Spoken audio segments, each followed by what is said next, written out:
Assalamualaikum warahmatullahi wabarakatuh. Perkenalkan, nama saya Faldi Hazar dengan NIM 1713422068. Kali ini saya akan mempresentasikan proyek kebijakan dan pelayanan publik.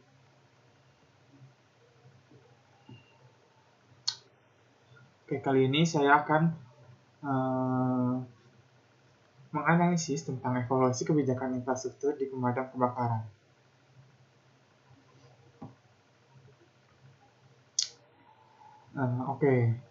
Kita mulai dari latar belakang. Kebakaran merupakan salah satu bencana yang sering terjadi di berbagai wilayah baik di perkotaan maupun perdesaan. Dampaknya tidak hanya merugikan secara material, tapi juga mengancam keselamatan jiwa dan lingkungan. Oleh karena itu, keberadaan instansi pemadam kebakaran menjadi sangat vital dalam penanganan darurat kebakaran. Namun, efektivitas layanan pemadam kebakaran sangat bergantung pada kebijakan publik yang diterapkan, termasuk alokasi sumber daya, prosedur operasional, dan koordinasi antar lembaga. Evaluasi kebijakan ini diperlukan untuk memastikan bahwa instansi pemadam kebakaran dapat berfungsi secara optimal dalam melindungi masyarakat. Pemerintah telah menetapkan berbagai kebijakan untuk meningkatkan kinerja instansi pemadam kebakaran, seperti penyediaan armada pemadam, pelatihan petugas, dan pembangunan pos pemadam di lokasi strategis. Namun, dalam praktiknya masih ditemui beberapa kendala seperti keterbatasan anggaran, kurangnya personel terlatih, dan lambatnya respons saat terjadi kebakaran. Hal ini menunjukkan bahwa kebijakan yang ada belum sepenuhnya efektif dalam memenuhi kebutuhan masyarakat. Evaluasi kebijakan ini diperlukan untuk mengidentifikasi kelemahan dan memberikan rekomendasi perbaikan.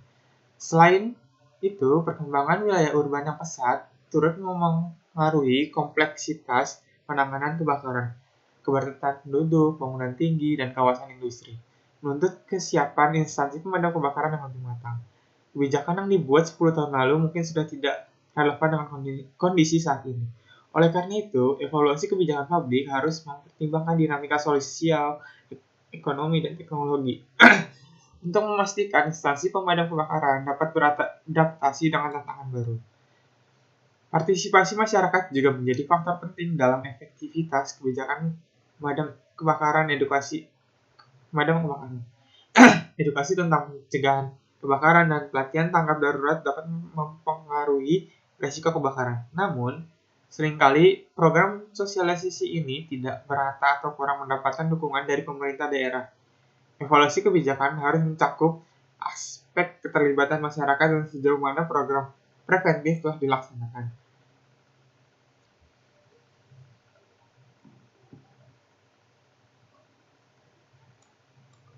Ketersediaan infrastruktur untuk dinas pemadam kebakaran memegang peranan penting dalam menentukan keberhasilan penanggulangan kebakaran.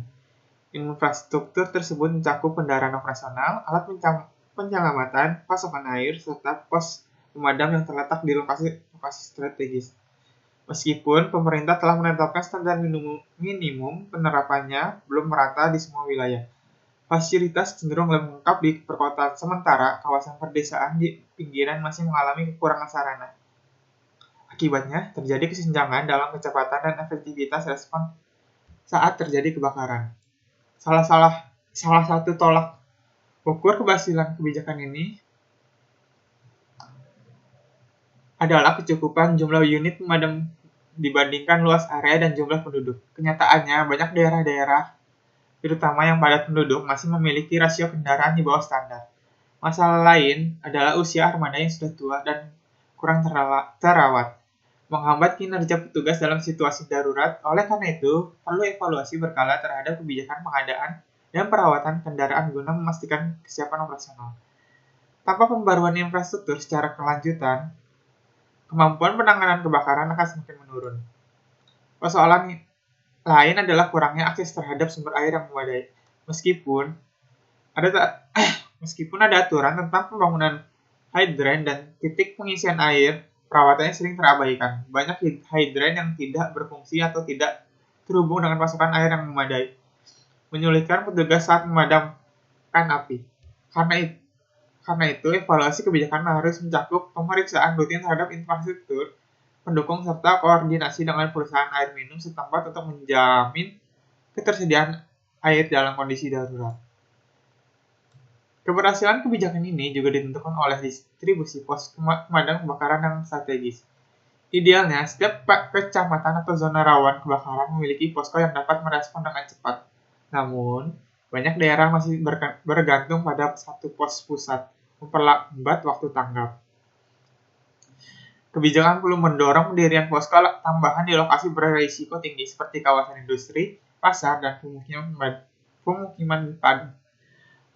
Pemanfaatan teknologi seperti pelacakan GPS dan sistem komunikasi modern juga dioptimalkan telah untuk meningkatkan efisiensi respon. Rekomendasi peningkatan kebijakan terkait infrastruktur. Yang pertama dari peningkatan alokasi anggaran berbasis risiko wilayah. Penerapan sistem alokasi dana yang mempertimbangkan tingkat risiko kebakaran tiap daerah merupakan solusi cerdas untuk meningkatkan efektivitas pelayanan pemadam kebakaran. Setiap wilayah memiliki karakteristik unik yang mempengaruhi potensi terjadi kebakaran, mulai dari tingkat kepadatan hunian, dominasi jenis bangunan, intensitas kegiatan ekonomi, hingga kondisi lingkungan setempat. Pelaksanaan mekanisme alokasi dana berbasis risiko ini membutuhkan sinergi kuat antara berbagai pemangku kepentingan, termasuk pemerintah pusat, pemerintah daerah, serta unit pelaksana teknis seperti BPBD dan dinas terkait.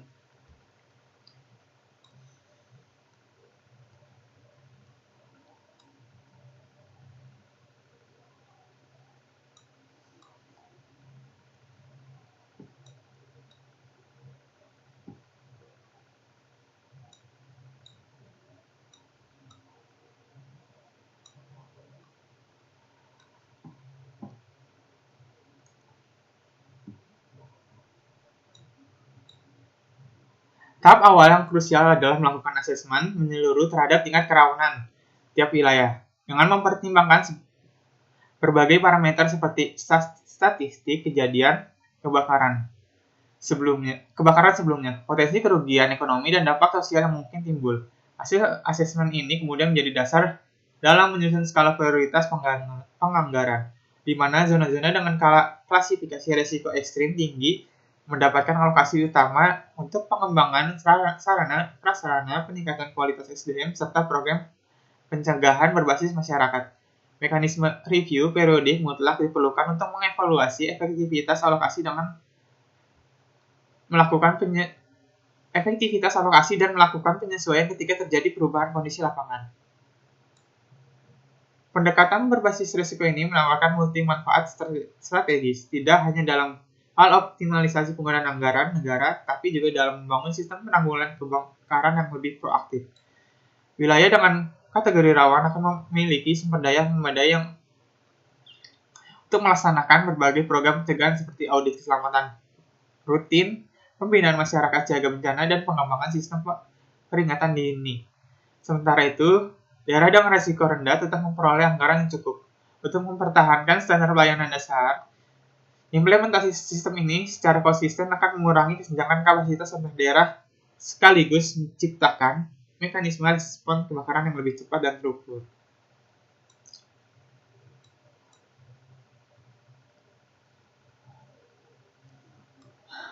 Lalu yang kedua, penerapan standar nasional pemeliharaan infrastruktur dengan sistem audit digital. Penerapan sistem standar nasional untuk perawatan sarana pemadam kebakaran didukung teknologi digital merupakan solusi inovatif guna menjamin kelayakan operasional seluruh perangkat penanggulangan kebakaran.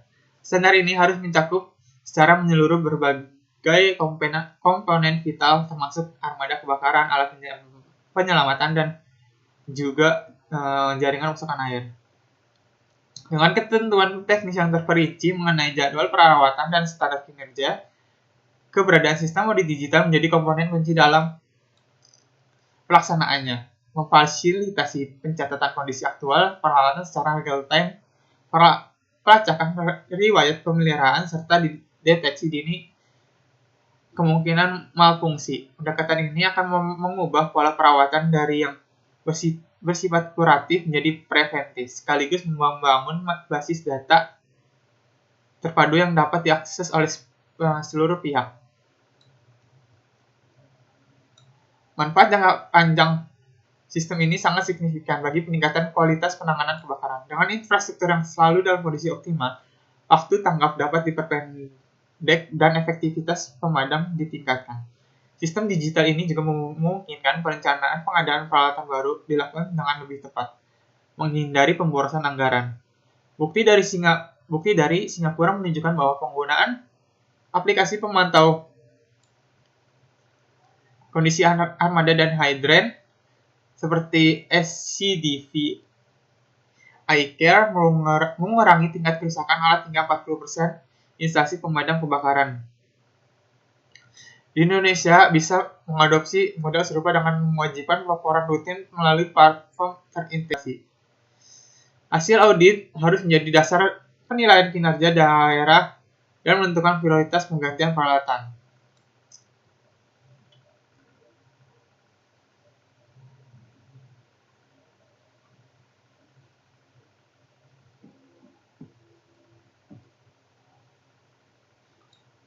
Kesimpulannya, berdasarkan analisis kebijakan publik dapat disimpulkan bahwa kinerja instansi pemadam kebakaran di Indonesia masih menghadapi tantangan signifikan, terutama dalam hal ketersediaan dan pemerataan infrastruktur. Ketimpangan antara wilayah perkotaan dan pedesaan dalam hal jumlah armada, akses air, serta distribusi posko pemadam menunjukkan bahwa kebijakan yang ada belum sepenuhnya efektif. Data lapangan membuktikan bahwa daerah dengan risiko kebakaran tinggi seringkali justru memiliki sumber daya yang terbatas, sehingga diperlukan pendekatan kebijakan yang lebih berbasis data dan berorientasi pada kebutuhan spesifik wilayah. Efektivitas kebijakan saat ini juga terhambat oleh lemahnya sistem pemeliharaan infrastruktur dan kurangnya standarisasi nasional. Bukti dari berbagai studi menunjukkan bahwa armada yang sudah tua, hydrant yang tidak berfungsi, serta minimnya teknologi pendukung mengurangi kemampuan respon instansi dalam situasi darurat.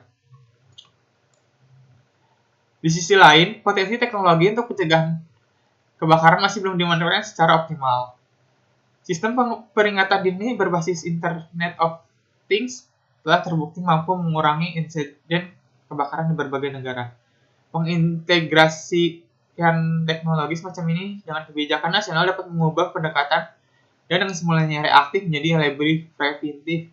Pilot project di beberapa wilayah Indonesia telah menunjukkan hasil yang menjanjikan, sehingga perlu diperluas dengan dukungan regulasi dan anggaran yang memadai.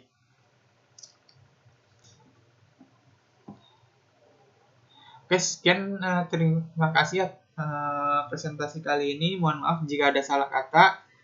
Kurang lebihnya mohon maaf. Wassalamualaikum warahmatullahi wabarakatuh.